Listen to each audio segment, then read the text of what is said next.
Welcome to Backstage Money, real world finance for musicians. I'm your host, Jason K. Powers, and this is where music and money collide with honest stories and practical lessons from people who make it work. So let's get to it.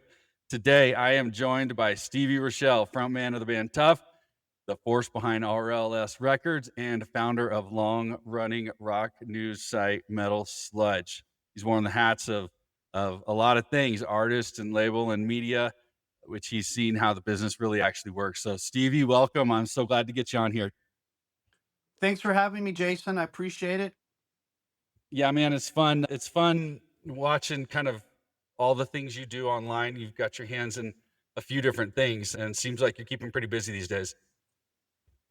Yeah, I mean, trying to as life goes on, you go through different phases, starting out as a musician in your teens or 20s, and then as you become an adult, you become a father, you become older, Yeah. you got to kind of, adjust on the fly, so to speak. So I'm trying to keep busy, still doing some shows and trying to keep myself out there. Yeah. Yeah, that's great. Well, so I always like to start off with, let's go back a couple years and give a synopsis of how did you get hooked up with Tuff and how did that go at the very beginning? Tell us your kind of origin story, if you will. Well, I'm from Wisconsin, originally born and raised in Oshkosh, Wisconsin, which is south of Green Bay, north of Milwaukee. And it's the name is famous for the kids' overalls, Oshkosh Bagosh, the little overalls that Yeah, kids yeah, yeah, yeah. clothes.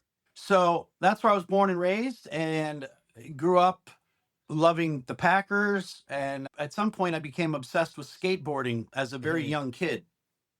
So originally in the 70s and late 70s into the early 80s, I was a skater kid and always listening to a lot of music that was relevant to that activity, that lifestyle. The Yep. skaters, the BMXers were all listening to the punk rock and the new wave and all the Yeah, that's obscure right. stuff. Oingo Boingo Devo, the B-52s. So those were all the bands of my early youth that were, my loves. I mean, I love those bands. I love those Mhm. records, and that's all I listened to until the very end of high school. I was literally days away from turning 18 in my senior year in the spring, just a couple of months from graduation, when I went to my first rock and metal concerts, which were Okay. Kiss on the Lick It Up tour in February of 84. That's not a bad first rock concert. Yeah, and Ozzy with Motley Crue on the Shout at the Devil, Bark at the Moon tour, March of 84. And that was the turning point for me. I just became obsessed with music. I wanted to be a singer, and that Motley led to Rat and Van Halen and Dokken and Uh-huh. Black and Blue and Sammy Hagar and Night Ranger and just one right after another. I just became immersed in that whole world. And then that soon led to, hanging out with friends and jamming and getting a teen band together and playing arcades and different things like that. And I did that for a couple of years. And when I was 21, I had this opportunity. I found out about Tuff being in Los Angeles, looking for a singer. And so I flew here on a one-way ticket, June 20, I don't know, 5th or something like that of 87, and tracked the band down. And, And a couple weeks later, I'm auditioning for him and yeah. I'm the singer. And you didn't actually know how it was gonna pan out, right? You bought this No. ticket out to LA and were like, I'm gonna do this. This Yeah. is this is What you just said is exactly what I thought. I yeah, am going to do this. I didn't say I that's awesome. want to do it. I didn't say I hope I can do it. I'm going to do this. I'm going to Yeah. become a singer. I'm going to be in a band. I'm going to go on the road. I'm going to get signed. I'm going to be in these magazines, Mhm. MTV tour buses, the whole deal. And Yeah. I was, very focused. And, I come out to LA. No, there was no guarantee. I hadn't talked to them. They didn't know I existed.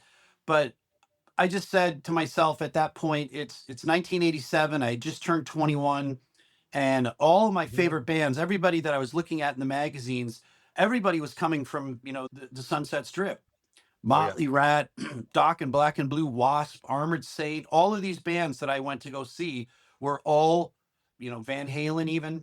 Mhm. They all came from the Sunset Strip. Of course, some of them, like Black and Blue, was from Portland, Oregon. some of the guys in different bands. Obviously, Nikki Sixx, I think, was from like Washington or something like that, and Mhm, he moved down to LA in the mhm. late 70s. But I knew that if I wanted to make this happen, to pursue it, that I needed to be here. Yeah. So when I bought the one-way ticket, I really don't know what I was thinking. Like, was I thinking, what if I don't get the gig, or what if I don't meet Uh-huh. them, or what if they have someone else? I didn't really, I didn't really take that into consideration. I kind of bet on myself, and I just said, I'm going. And Yeah. within a couple of days of finding out they were looking for a singer, I moved out of my apartment, bought a one-way ticket, and was on the way. Literally Um, within days. It was less than a that's week. wild. Wild. I Yeah. and I bet that's kind of, though, a pretty important mindset for musicians who the guys who really make it, who not so much the buying a one-way ticket thing, but the "I'm going to do this," Right. you know? And that's probably a pretty important mindset versus the, "Well, let's try it out and see if it works." Well, You know? and exactly. I can tell you that even going back to 86, 87, 88, when I was 20, 21, 22 years old, and once I'm even out here and I'm talking to people, Tuff is starting to do shows in different cities and different states, and I would meet some young musician like myself, some guy, guitarist, drummer, whatever, 20, 21, 19, 23. And a lot of times you would hear yeah, I'm gonna work all summer. I'm gonna save up my money, and I'm gonna get all my equipment together, and I've been working on my riffs, and then next year I'm gonna make the move, you know? Mhm. And then you talk to that same person a year later, and they're like, well, I decided I was going to take this summer course at this college, and my dad wants me to work for his plumbing company, and I'm just going to save up more money. My car broke down, and I don't really have a guarantee. Like, what if I go there and no band wants me, or I don't know if I have a place to live? And Mhm. a lot of guys would say things like that, and it's they're making excuses. They're procrastinating. Mhm. Mhm. I'm not saying that I'm a success story, but if you ask people that have entertainment dreams, aspirations, Arnold Schwarzenegger, for example, the guy came here from Austria, what, at 20, 21 years old. Mhm. you know I don't know the whole history. I've seen some of his stuff. I've read some stuff from some of his books. I'm pretty sure he came here with nothing. He Yeah. came here with a duffel bag and probably $100 and landed, Mhm. and all he wanted to do was go to the nearest Gold's Gym or Venice Yes. Beach. That's Yes. all he wanted. He didn't Mhm. care what his clothes looked like. He didn't care if he had a king size Mhm. bed. He didn't care if he had his own bedroom. He was probably sleeping on floors and couches, and, you know, paralleling what Arnold did 50 years ago in the 70s to what happens with the UFC fighters and MMA fighters today.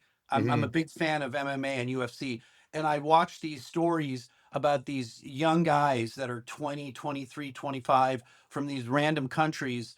And when they get a chance, they come from nothing. They'll live at the gym. They're Mhm. literally training 2, 3 times a day, and they're sleeping on a mat in the training area. And as long as they get a bowl of rice, a protein bar, and Mhm. plenty of water, Yeah. they're willing to. That's their goal. Yeah. I want to be in Yeah. the UFC. I'm gonna live at this gym. I'm gonna train at this gym. Mhm. They're not chasing girls. They're not worrying about going out to parties or what kind of car they got. They want to put on those gloves and they want to get in the ring Yep. with Yep. whoever, whenever. Their tunnel vision is to go forward, and Yeah. that's kind of what I had. So ultimately, I guess to some aspects, it worked out. Yeah. Yeah. To some level, it worked out. Yeah, that's right. Well, so early on, as you guys were ramping up, what was maybe one first big break that happened that you guys are like this? It made it feel real. It made it like, okay, we're gonna kill this. It's gonna be awesome. Yeah, I've never I can't put my finger on that. Uh-huh. There's a lot of things along the way. I could recall a million shows, but there was never any point where I said, "Wow, now we've made it," or "Now this is to another level." There is levels to it, though. We get Mhm. we get in the band. I get in the band.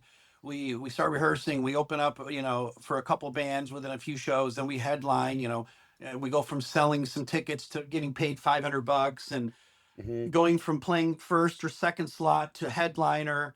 Hmm. And then, within 6 months or a year, we're starting to do shows in Tucson and Phoenix and San Diego and Salt Lake and San Francisco and Vegas and Oakland and Fresno and Anaheim, and not just Los Angeles, but every little step of the way was some kind of a, okay, another notch in the belt, another Yep. gig, another city, Yep. like first time we ever played, Albuquerque, or the first time we went to Texas and we played Dallas, Austin, San Antonio, Houston, El Paso, you Hmm. know, first time we went to New York City, or first time we played Chicago. Those were all little steps, but there was never a moment where I, woke up one day and went, holy cow, I got a $500,000 in the bank. Like Yep. that, that never really happened, or Yeah. even, Yeah. when we got signed, you hear about some bands having a signing party, and there's like, the record label and the president and the A&R and some big cake and some big room with all these suits and VIPs, and Uh-huh. then four rockers going, hey, we're signed. That never Yeah. happened for us. we Uh-huh. Our drummer got a FedEx package. It was a 30-page contract, and he you know drove over and met up with me and Todd and George, and we all signed our names, and we gave it back to Michael, and he filmed it with his video camera on the table as we signed, and it got sent back. Went back, and There that was was no that. big celebration. But I will say this, going back to your exact question, you know in July of 1991, when we turned on MTV and we watched Metallica's Enter Sandman video, you know, end and fade, and all of a sudden the next video is Tough. That was definitely a little bit of a moment. Yeah. Wow, we're on MTV and it's Yep. 3:05 in the afternoon, and then later that night we're on, and the next day and the next afternoon, and a week Yep. later on the countdown. Like that that made it seem more real. Mhm. Um, Mhm. finding your record in the bin. I recently watched a podcast where somebody was talking. I think it was maybe Paul Lydell from Dirty Looks, and he said, they were signed to Atlantic, and he said seeing their record with that Atlantic Records logo, the same one we see with AC/DC or Led Zeppelin or Yeah. Genesis or Rush.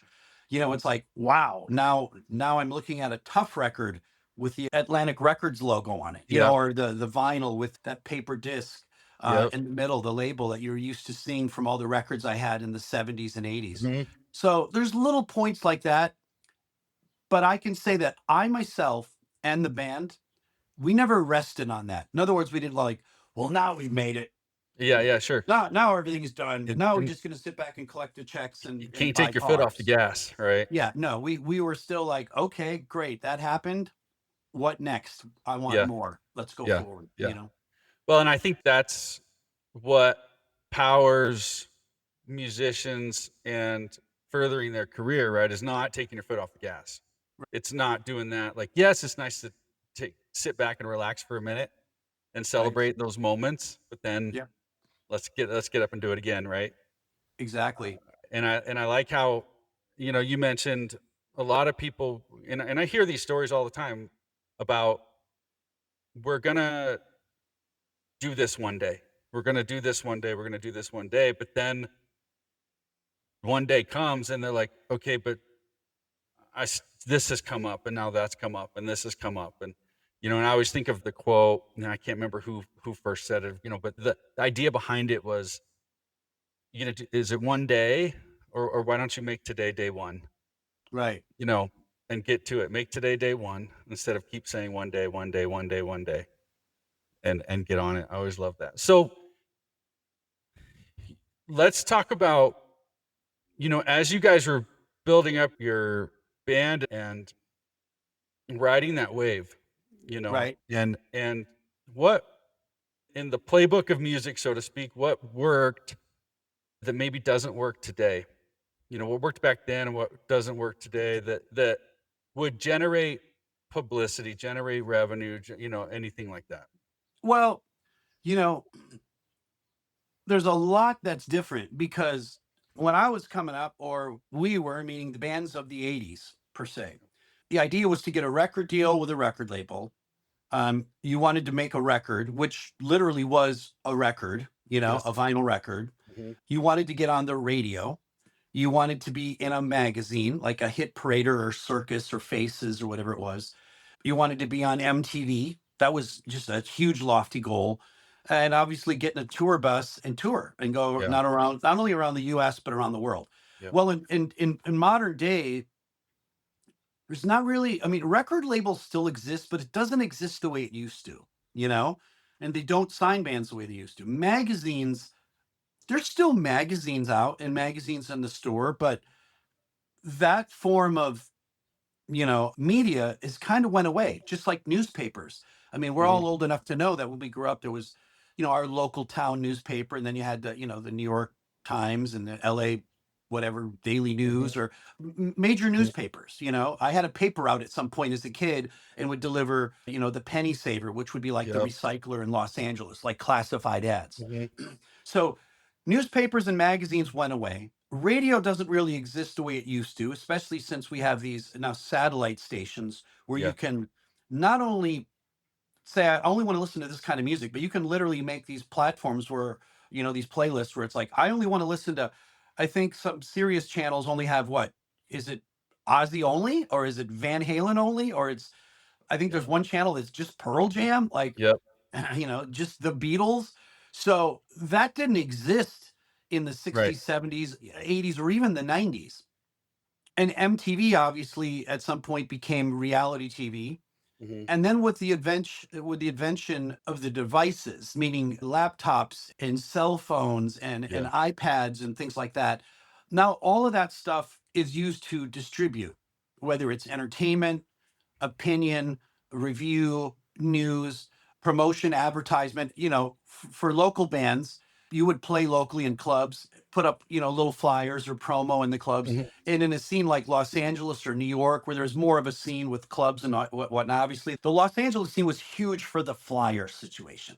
Yes. Everybody was making those flyers, some of which Sticking I them up have. on the. Yeah. I have these. These are these were Oh yeah. used to put on billboards, you You got them know, all over your um, wall. there's one from the Troubadour, there's one from the Whiskey, there's, that's my, that's a Gazzari's one. So all of these promos, these handbills, these Hmm. posters, we would plaster those all over the city, you know? Well, at some point that became, old hat, and the city didn't like it because it was defacing stuff. So at some point it was kind of outlawed, it was banned. Uh-huh. Um, so the things that we did to build our brand is most of that doesn't exist today. Kids start a band and they're like, hey, we have our Facebook page, or here's our Instagram, or Yeah. here's our Spotify Hmm. account. So all of that's completely different. But at the end of the day, the thing that still stays the same is, you got someone that can sing or someone that can play guitar, drums, bass, keyboards. You get in a room, you make music, you start to record it, no matter how prehistoric, whether you did it with old, Yeah. tapes and whatever. And now you can, modern devices, people can record stuff that sounds, you know, great. The production sounds like, something Hmm. you would have recorded with a six-figure budget Hmm. back in the day, providing the person knows how to To work the, utilize it. Yeah. yeah, Yeah. be an engineer and know how all that works, because Yeah. it's not as easy as just plugging it in and saying record and make me sound like Motley Crue's Dr. Yeah. Feelgood Yeah. album, Yeah. Yeah. Although that technology is surprisingly advanced nowadays, it's getting scary. Yeah, for And sure. yeah, yeah. So what do you think, like, in today's day and age, what do you think bands should be doing to get their name out there? I mean, you just got to play. Yeah. The more you play, the better. Rehearsal is great. I know that when Tuff was together as a band and we lived together as a band, we literally rehearsed not 5 nights a week, but at least two or three, you Mhm. know? So literally, Tuesday, Thursday, and maybe Sunday. Mhm. We'd go out to, the strip or a club on Friday and Saturday. And if we did rehearse on a Tuesday, maybe we rehearsed from 6 to 9, and then we go to the cat house after, because the cat house was Mhm. always on Tuesdays. But rehearsing is imperative. Getting out in the public eye, going to clubs and shows, whether it's your own or others, mingling, and obviously with social media, kids, young people, musicians, entertainers, those platforms, that is the way to put yourself out there. Yeah. You don't make handbills anymore, but you can, hashtag That's our for sure. band name, our club or our Right. city or our catchphrase or our song title. And everybody's got to just collectively do it. Mhm. Shove Mhm. it down everybody's throat, Yeah. Yeah. You think do you have an opinion on whether, because you mentioned it early on, like back then, like the one of the major objectives was get to a label, as fast as you can and get Right. signed. Right. And now you've got this influx of indie artists, approach, who are realizing a lot of them could do it on their own. And so now there's a little bit of polarization on opinion on that. And should we get a label or should we do indie? What are your thoughts? The one thing I think, and looking back, is as much as Tuff was very DIY, and we did a ton of stuff. We did a ton of merchandise. We did tours. We did runs to the Midwest and rented tour buses and were self contained before we Mhm. had a record deal. We Mhm. went from Los Angeles to Texas, Kansas City, St. Louis, Minneapolis, Chicago, Milwaukee, Green Bay, Denver, Albuquerque, Salt Lake, all over, yeah, everywhere east, or I should say, everywhere west of the Mississippi. We did it in a tour bus before we had a record deal. Yeah. So we were always about just doing everything ourselves. The Mhm. one thing I regret that we didn't do is that we at some point just didn't say, let's take this five or $10,000, let's lock out the studio for 5 days and go cut 2 songs a day and make a 10-song record, and then Mhm. self release it, imprint, our own Yeah. imprint, like Motley did with Too Fast for Love, or, the original Metallica Kill 'Em All record. I mean, I think they Oh, yeah. signed with that label, but those budgets for those few records, whether it's Metallica, Motley, whatever, Rats EP, it's like, a glamorized demo, a few Mhm. $1,000s in a weekend or a week, and you go in there and you knock it out. Mhm. And some of those records now went on to sell a few million copies as their career built. But we continued to wait for a record deal. And even though we had a big name and we were selling, a lot of tickets and selling clubs out and playing in cities all over the Midwest and the West Coast, we still didn't have an actual physical product. Mhm. you know People had bought the sixth or the eighth different Tough shirt, and Yeah. demos and home videos we made on VHS, and we'd Yeah. replicate them like from one VCR to another, and Yes. we're selling them and panties and hats and beanies and hoodies, just branding ourselves, like what Kiss would do. Like anything we could put our name on, we did. But Putting it we on. didn't put it on our own record. And Yeah. I look back and think we should have done that, and maybe that would have we would have probably started to sell enough that some label would have said, hey, these guys just released this, and 6 months later they sold, 8, 10, 12, 15,000 copies. Yeah. If they can sell this on their own, well, let maybe if we get behind it, we can help them go gold or platinum. Yeah. So Yeah. that's the one thing we didn't do that I look back and think we should have. And I think Mhm. for any young band is, you got to be productive, whether Mhm. it's music, writing, shows, recording, branding yourself, and just continuing to pile on. You Mhm. know, if you're always waiting for everything to happen, well, let's wait until we get signed. Let's wait until they tell us what to do. Let's wait until they give us the money. Let's wait Mhm. until, there's a lot of procrastinating. What happens if somebody doesn't like this song? This shirt doesn't look right. That maybe someone's going to be offended. They don't like the slogan. Mhm. At some point, you have to do it for yourself first. Yeah. We like this. We Yeah. we support, we support what we do. Hey, and if you're gonna like it as well, if a fan likes it and you want to buy this shirt or come to the show or buy that tape or CD or song, then that's a bonus. Yeah. But Yeah. I think the idea is that you got to be productive. You can't Yeah. wait for somebody to come to you. you know? Yes. Yes, and we hear that in some of the other interviews as well, is that very thing is, some of these artists we just did one the other day, and she said that exact same thing. She said, I was tired of waiting, and so I finally just decided, I'm gonna go ahead and do this Right, myself, and right. if the label conversation comes up, fine. If it doesn't, I will have already started something, you Yeah, know, and I'm that much further down the road, rather than just stalling, just like we just talked about, one day, one day, one day, and then you wake up and 10 other things have gotten in your way, you know? yeah. Well, and that goes back all the way back to June of 1987 when I found out Tuff was looking for a singer, and I called this phone number on the flyer. It was their phone number, it was disconnected. But then I called another number that was the rehearsal studio that they endorsed. It was called Rocking Horse Studios in Canoga Park, where music rocks or whatever, and it had a phone number. So I called that number, and a lady said, Tuff's not in right now, but if you want to send a package, you can. Here's our address. Send your demo, your promo photo, your press packet, resume, whatever you got, bio. So at some point after I hung up the phone, I started putting this together in my in my head, hey, I could send this, I could, this is a couple of songs I recorded, here's some photos.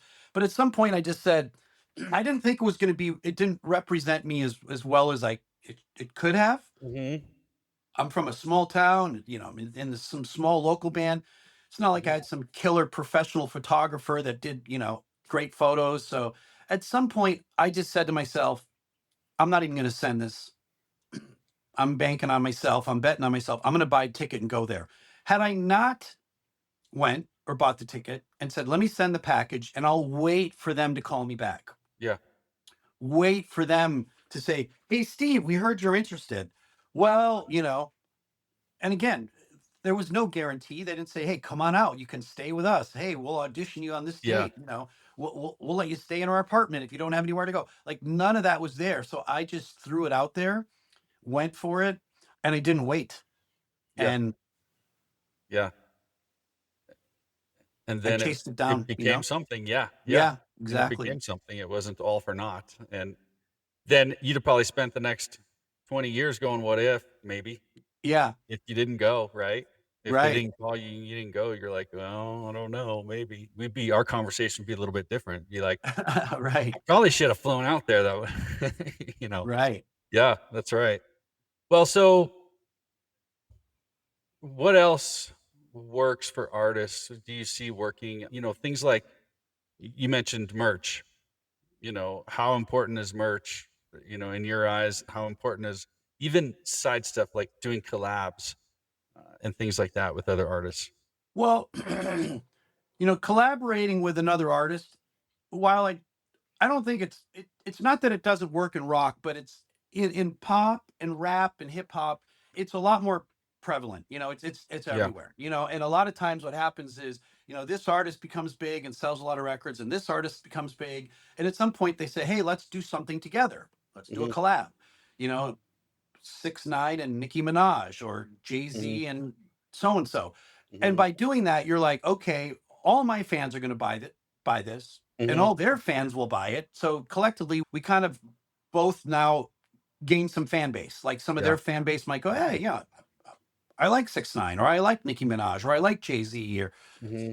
Insane Clown Hmm. Posse. An old school, Hmm. two-piece rock rap band from Detroit, the Insane Clown Posse with their crazy makeup. They at some point started doing collaborations with Vanilla Ice and That's right. Twisted Sister That's and right. Snoop Dogg or whoever. So Yeah. again, there's in the music world it'd be like, hey, special guest like CC DeVille played the solo on Cherry Pie for Warrant, when that record Okay. came out. But that's a good way to to build your awareness with someone else's fan base. And the Hmm. merchandise thing, I swear by it. Yeah. Giving Kiss as an example, and that band Insane Clown Posse, a lot of those bands, you know some of those bands have taken merchandise to a whole nother level. Yeah. It's a whole business within itself. Then there's bands that still tour today. I've been on festivals where I've showed up and it's 10 bands for the day, and I go to where the merch tents are, and there's only 3 bands that are selling merchandise. Uh huh. And I'm like, why would you guys not have merchandise here? There's Yeah. 10 bands, there's 5,000 people here. Hmm. Why would you not have somebody sitting here with a duffel bag with, 50 shirts or Uh-huh. 40 CDs Sure. or 30 vinyls, you know, even for a medium level band, you're basically turning away potentially thousands of dollars of revenue for the day. Hmm. And if you did that on Friday and Saturday and Sunday and you didn't bring merch, and I've heard some bands go, "Oh, that's a pain in the ass. We don't want to carry shirts." Hmm. Some guys just want to go to the airport with their sunglasses on and their leather jacket, get on the plane, land, walk on stage, play their show. When they're done, go do a meet and greet, go to the hotel. Yeah. I don't want to count in shirts. I don't want to have to be responsible for Yeah. picking up the merchandise. Yes. But meanwhile, there's money that's being left on the table. And like I said, I've showed up at some of these places where there's been 6, 8, 10, 12 bands, and literally 3 or 4 of us are selling merch, and the other 5 or 6, 7 bands, they didn't even bring anything. Hmm. Hmm.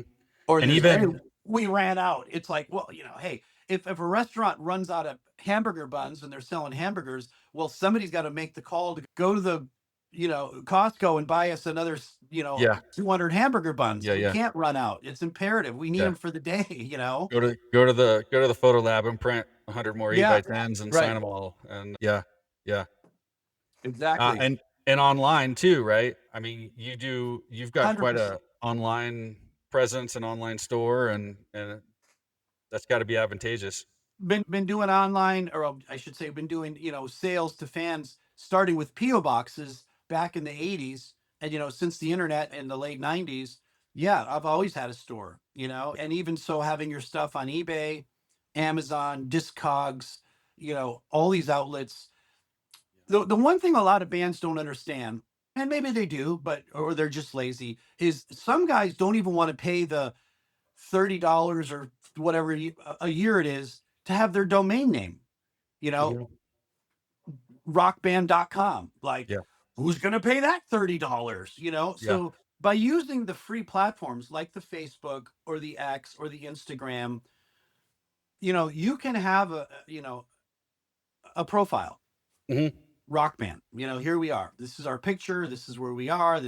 Here's links to our videos and our songs, and here's where we're going to play. But at the end of the day, it's Mark Zuckerberg or whoever owns that platform that is really benefiting from your fan base, because Mhm. you're not getting any ad. You can't sell advertisement to have people look at your Facebook profile. But if Sure. you have a website, you can do that. You also, have to have, kissonline.com has always had, hey, this is what's going on with Kiss. And I'm sure there's links for every member and all the Mhm. things related with Kiss and merchandise and stores and cruises and how to order and where to, what country are you in, pick the language. Mhm. A lot of that is important. Having a website is that's like having your own place of business. Yeah. Yeah. So, and I think that the merchandise across the board, you know, the music itself, physical music, whether it's CD or vinyl, merchandise for men, women, all the accessories. And there's a lot of things you can do that helps keep perpetuating the brand name with your fan base.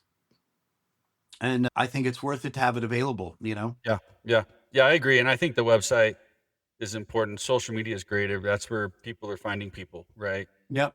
But you wanna point people to the end user, so to speak, right? Which is you and Right. your band, and sell merch on there, have ways for them to follow you on there, get a mailing list going, Right.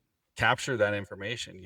And, so back on merch, what kind of scenarios, because 'cause you're still playing and you run into various scenarios where, you hear about, do you keep 100% of the revenue? Does the venue take some, what kind of scenes have you seen on the merch sales, on-site merch sales? Well, and that varies. A lot of clubs in general, they don't always take from the bands. And for instance, there's some venues that'll have a policy that says, if you're going to sell in our venue, we're going to take 20%.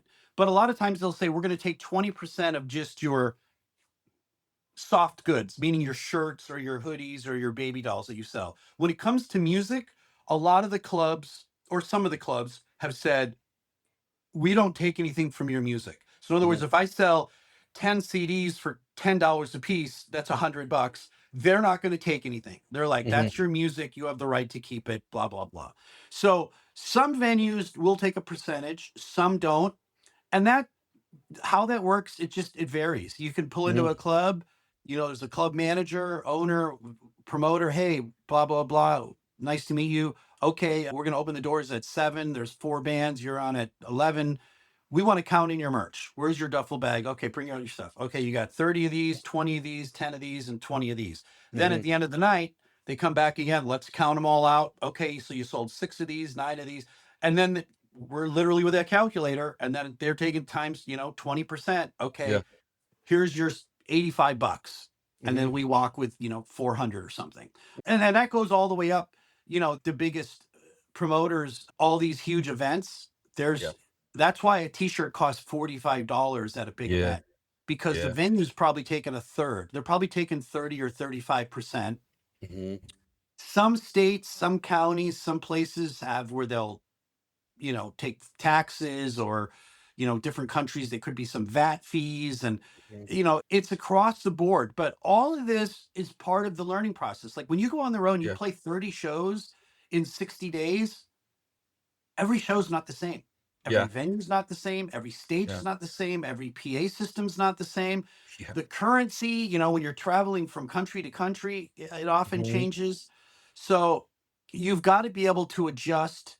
And one night you're playing a club in front of 400 people, and it's small backstage. You're sharing with a couple local bands. They bring you a couple pizzas. There's a little card table in the corner. Set up and sell Mhm. your merch. Two Mhm. days later, you're playing on a festival where there's 20,000 people there. There's 3 stages. There's 25 bands. Yeah. There's 15 dressing rooms. There's a common merch area where you go and you turn it all in, they count it in, and then they sell it for you. They might say, we sell everybody's stuff. And at some point for an event like that, they might say, hey, there's 30 bands. You can't have 10 items. You get 3. You get a men's shirt, a girl's shirt, and one auxiliary item, and then maybe Okay. a music item. Auxiliary meaning a hat or a necklace or dog Yeah. tag or something, one of each of the shirts, and then you get one music item, which could be a Yeah. CD or a vinyl record, because it can't have 30 bands. If Sure. there's a local crew that's running it, 30 bands, and everybody had 10 items, well, it'd be a That's a disaster lot. back Yeah. there, Yeah. Yeah. The merch lines are so always so long anyway. they are. And also when it comes to merch, again, another little tidbit of advice for people, and this goes for not just shows, but in general. I've had people contact me and say, oh yeah, I'm in this band, or we're selling this, that, and the other, and we're trying to sell these items. And I say, okay, I'll buy one. What do you take? Oh, we just do PayPal. Well, why not Venmo? Oh, I don't like Venmo. Okay, Yeah. well, what about Zelle? Oh, I didn't set it up yet. Okay, well, Yeah. what about Cash App? Oh, I never use that. But I'm like, listen, if you went into a restaurant and they said, we only accept cash, Yeah. you're like, well, I have a Visa. Nope, sorry. I have a MasterCard. Nope, Mhm. I have a American. I have Mhm. my phone. We don't take any of it. It's only cash. Some Yeah. point you're like, okay, I guess I'm leaving. Yeah. I'm going to go to the restaurant where I can pay one of 10 ways. And that's why when you go online and you're buying something, you're checking out, in a shopping cart, a lot of times at the bottom, it's like, do you want to use PayPal? Do you want to use Venmo? Do you want to use Right. your American Express? Your That's right. American Discover? You have to have available options. Mhm. So, and I know for the longest time, technology has moved ahead. Of course, 30 years ago, people weren't showing up at clubs going, hey, here's my credit card. Can Right. I buy Yeah. a shirt? Right. Right. But now with the advent of stuff like Square and Swipers, and you can Mhm. have an iPhone, you can literally just touch your card to Mhm. certain devices. Yeah. All of that, it's imperative that the band is able to accept payment across the board. Mhm. So if the fan doesn't show up and doesn't have a bunch of money, cash meaning, or if they don't have a credit card, but they say, hey, I've got Apple Pay, and you Mhm. go, nope, sorry, not taking it. Well, they were just going to buy two shirts and a vinyl record, so Yeah. you just walked away from $90. Yeah. Yeah. So Well, and and I think a lot maybe early on are going, "Yes, but the fees. Yes, but the fees." And I think even I show up at places now and again where they'll have a little sign up front that says credit card transactions, we add a 2% transaction right, fee. right, And I'm like, "Whatever." exactly. It's not that I'm like, "Whatever," So if you have to do that, do that. I think people are generally understanding of that. And or just mark your price up a little bit so that you cover that spread, Yeah, you know? saying you don't want to pay the fees is just it's ignorant. It's ignorant. If you go through the grocery store and they're like, "Hey, a gallon of milk is 2.99." Well, you scan it, and then when you get your total, it's not 2.99. Yeah, yeah. It's 3.27. Yeah, yeah. Do you say, "No, I'm not paying it. I'm not paying those fees. I'm not paying those taxes. I'm not paying that extra Mhm. 37 cents. Now Sure. I'm going to leave and I don't have milk." It's like, Yep. you wanted the milk. It says Mhm. 2.99, but you're going to pay a tax. You're going to pay Mhm. a surcharge, whatever. Mhm. It's the same thing with anything. If you buy online, whether it's a ticket for a concert or if you buy a flight, I was just looking at flights right now. I've got a couple of things coming up in 2026. Yeah, the flight's $300, but then you have to pay this fee. If you want to carry a bag, it's 40 Yeah, bucks. yeah. Yeah. Do you want to sit in the back, or do you want to upgrade? Okay, it's another $30 Yeah. if you want a better seat. That's just part of it. Yeah. So, if a band goes into a club and says, "We're not paying fees. We're not doing that." Well, so they've essentially said no to the credit card. And if there's 20 people that bought merchandise, but had you accepted credit cards, you would have had 30 people buy merchandise. Mhm. Well, 10 times the average sale. Let's say the average sale is a t-shirt and a CD, it's $40 times. You just gave away $400 because you didn't want to Mhm. pay what, 12, $10 in fees? Yeah. Yeah, sure. You know, Sure. it's Sure. it's like, here's your option. You're a band. I can give you $390 for that $400 worth of merchandise. Mhm. Well, where's the other $10? Well, that is to go for the fees. Nope, sorry, we're not selling you the merchandise. We're not doing Mhm. it. Mhm. Okay, so now you've just walked away from, if I gave you 400, you're going to take it, but you won't take 390. Mhm. It's like you have another show tomorrow. You've got to fill the gas tank. You got hotels to pay for and food, faces to feed with Mhm. food. Get to the next city. Take the 390. The $10 Okay. is the cost of doing business, Yeah, yeah, yeah. Yeah, you yeah. know? Yep. How about what are your thoughts around, offering any we'll say meet and greets too, but VIP, whatever, with your shows?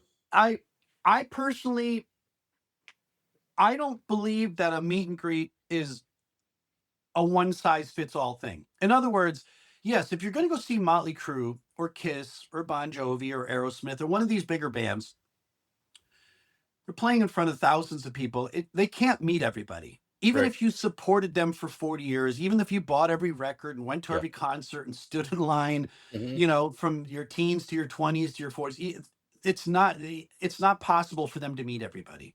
Mhm. So when they invented this, hey, you can pay $500. You can come backstage. You can meet all the members of Kiss. You can get a photo with everybody. You can get two signed items, and here's your memory. Mhm. Me with Gene Simmons, in all his Yeah. glory with his costume on. Sebastian Bach, obviously not as big of a star as Kiss or Motley Crue, but he was a big star, and even as a Mhm. solo artist, people still want to meet him. I Mhm. understand that. I think it's kind of goofy when relatively unknown bands or a band that's just really low down the totem pole tries to sell that, because for the most part, when you're at that level, you should be going out of your way to meet everybody that you possibly can. Mhm. You can't stay backstage at a club with 150 people and go in the dressing room and go, "Well, I'm only going to go out there and meet the people that paid me $100 for my autograph." Mhm. Mhm. You might have one or two suckers out there that paid for it, but there's another 150 people or 148 people that won't meet you. And Mhm. if you went out and mingled with them and said hello and took some photos or signed some stuff, maybe out of those 148 people, maybe 10 or 15 are going to go, "Hey, he was pretty cool. I'll buy a shirt. I'll Yeah, buy yeah. a record." Yeah. And now, by you offering yourself to meet with fans and mingle with Mhm. fans, you're building sales at your merch table, and that's Mhm. basically what the meet and greet is. Basically a more it's an expensive version of shopping with the band, only you're not Yeah. really necessarily getting anything Or other than to say hello a to great that way of putting it. person Yeah. up close, That's a personal. great way of putting it, yeah. Yeah, I mean, I've seen all sides of it from my side of it, you know? I've been the, as you put it, the sucker who will pay to meet some of the guys in the smaller bands. I've paid to meet some of the big guys. Right. But I also royally appreciate the bands that hang out at the merch table afterward and Yeah. just chat with people and take the photos and sign whatever you wanna sign, and they're just hanging out and having a good time. I appreciate that just as a fan who goes and goes, "Hey, that was such a great time. Oh, and I got a photo at the end," you know? Right. And Agree. I think it brings some, I don't know what the word would be, repertoire maybe would be, for lack of better words, Right. people really appreciate that, and the memory is that much more, and so, yeah, you're gonna keep listening, you're gonna keep buying, you're gonna keep, and doing that, but I think people can see through the motive Yep. behind it pretty easy. If your motive is, "I'm gonna hang out here so that you'll buy something," right? That's different Right. than, "I'm gonna hang out here because I appreciate my fans, and I'm only here because of my fans anyway," you know? And Right. there's a different kind of Right. mindset, and it comes off, pretty quick. I've met some, like that, and it's not a fun experience, you kinda feel Right. a little used, and yeah, that a fan appreciation, I think, is golden as well. Well, the thing is, there's different ways to do this. Like, I recently was watching an interview with Chris Jericho interviewing Bruce Dickinson of Iron Maiden. Uh-huh. Can't get much bigger than Bruce Dickinson, Iron Maiden. Yeah. The dude's played stadiums around the world. But Chris was talking to him about Bruce had recently appeared at one of these Comic Con or horror convention kind of thing, Mhm. where you go and people, come and meet you and then they pay to get a photo or pay to get an autograph. And Bruce at first said, I don't know, he had never done one. He said it felt a little weird sitting at a table and having people pay to get his autograph or get a photo. But then after he was there and he was involved in it, he said, he understood it a little bit more. Like, for instance, Mhm. when Iron Maiden or AC/DC or Motley Crue or whatever comes out of a five-star hotel in whatever city they're in, and there's a shuttle van waiting for them, and they're getting rushed out, and now there's 20 or 30 fans all Yeah. standing around the van, like with Guns N' Roses, Axel, Axel, Axel. And then at some point, Axel or Slash decides to step away from the security guards and go up to the line and sign Yeah. 6 or 8 or 10 autographs, Mhm. and those people are all like, sign mine, shoving them in their face. And of Yeah. course, a lot of those people are professionals and they're really just going to eBay with it. But the thing that Bruce said is, in that setting, it's a little bit more controlled. You know, Mhm. he's sitting at a table or two. There's a line of, meet Bruce, sign, a line of 10, 20, whatever people it is. And they come up one at a time. There's usually a couple handlers. Hey, and then there's a price list. You can get this and this and this. If you want to buy, you can get this and this and this, Yeah. and this is how it works, and it's organized and it's steady, and now it's also in a little bit more of a controlled atmosphere. Mhm. It's not outside, it's not rainy or windy, or it's midnight after the show and they're trying to go to Yeah. the hotel and they're, with a towel over them, they're wet from the stage, and Yeah. please sign this. It's like, okay, quick, try to take Yeah. a photo, as he's sitting there Yeah, in a yeah. jacket and a scarf. So at this stage it can be a little bit more organized, and this Mhm. fan can literally go home, even if it's a minute or 90 seconds, Mhm. that they shook Bruce Dickinson's hand. They got a nice clear photo with him. He signed Mhm. a couple of their items, and he gave them, you know, that courtesy to spend that minute or two Yeah. with him. But at the end of the day, they had to spend $100 for a couple of autographs, Yeah. Yeah. Yeah.